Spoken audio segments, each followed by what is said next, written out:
दुनिया भर में 300 से ज्यादा रामायण प्रचलित हैं। उनमें वाल्मीकि रामायण, कंबन रामायण और रामचरितमानस, अद्भुत रामायण, आध्यात्म रामायण और आनंद रामायण की चर्चा ज्यादा होती है। उक्त रामायण का अध्ययन करने पर हमें राम कथा से जुड़े कई नए तथ्यों की भी जानकारी मिलती है। इसी तरह अगर दक्षिण रामायण की माने तो भगवान राम की एक बहन भी थी जो उनसे बड़ी थी। अब तक आप सिर्फ यही जानते आए हैं कि राम के 3 भाई लक्ष्मण, भरत और शत्रुघ्न थे, लेकिन राम की बहन के बारे में कम लोग ही जानते हैं। बहुत दुख भरी कथा है राम की बहन की। लोग उनकी सच्चाई जानेंगे तो राम को कठोर दिल वाला मानेंगे और दशरथ को स्वार्थी। आओ जानते हैं कि राम की यह बहन कौन थी, इसका नाम क्या था और यह कहाँ रहती थी। श्री राम की 2 बहनें थीं, एक शांता और दूसरी कुकबी। हम आपको यहाँ पर शांता के बारे में बताएंगे।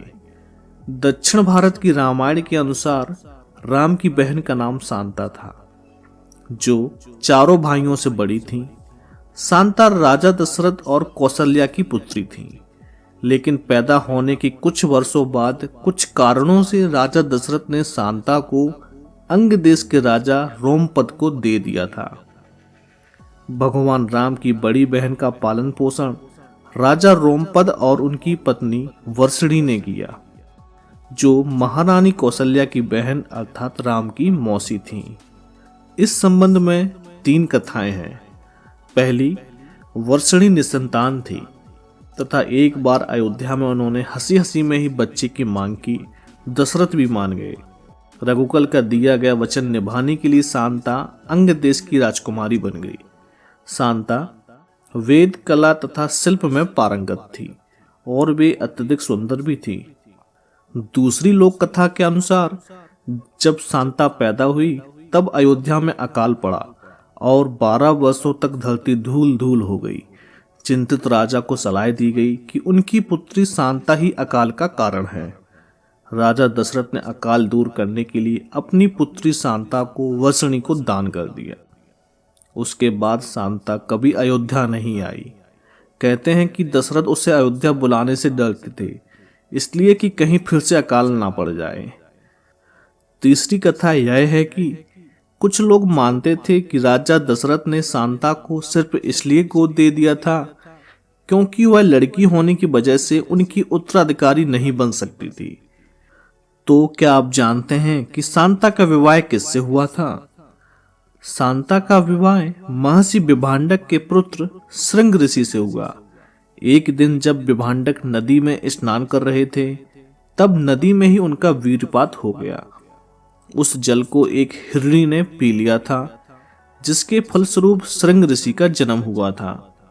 एक बार एक ब्राह्मण अपने क्षेत्र में फसल की पैदावार के लिए मदद मांगने के लिए राजा रोमपद के पास गया, तो राजा ने उसकी बात पर ध्यान नहीं दिया। अपने भक्त की बेइज्जती पर गुस्साए इंद्रदेव ने बारिश नहीं होने दी, जिस वजह से सूखा पड़ गया।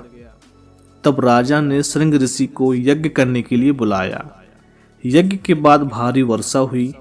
जनता इतनी खुश हुई कि अंग देश में जश्न का माहौल बन गया। तभी वर्षणी और रोमपद ने अपनी गोद ली हुई बेटी शांता का हाथ श्रृंग ऋषि को देने का फैसला किया। अब बात करते हैं राजा दशरथ और राजा दशरथ के दामाद की।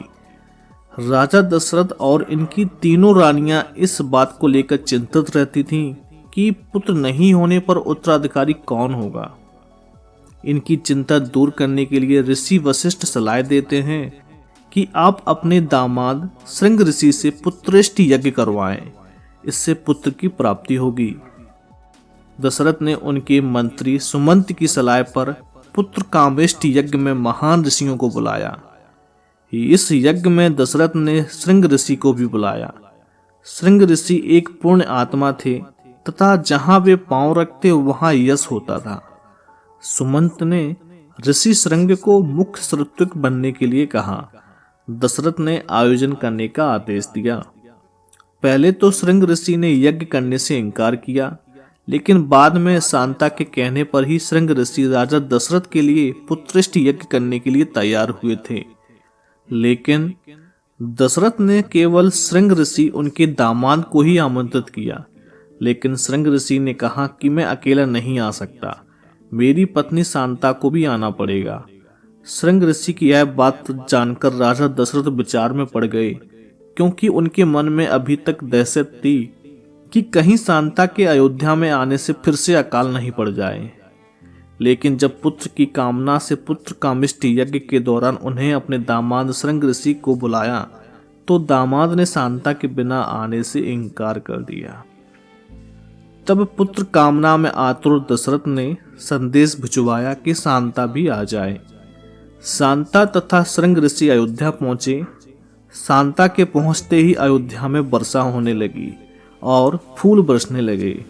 शांता ने दशरथ के चरण स्पर्श किए। दशरथ ने आश्चर्यचकित होकर पूछा कि हे देवी, आप कौन हैं? आपके पांव रखते ही चारों ओर बसंत छा गया। जब माता पिता दशरथ और कौशल्या विस्मित थे कि वे कौन हैं, तब शांता ने बताया कि वो उनकी पुत्री शांता है। दशरथ और कौशल्या यह जानकर अधिक प्रसन्न हुए।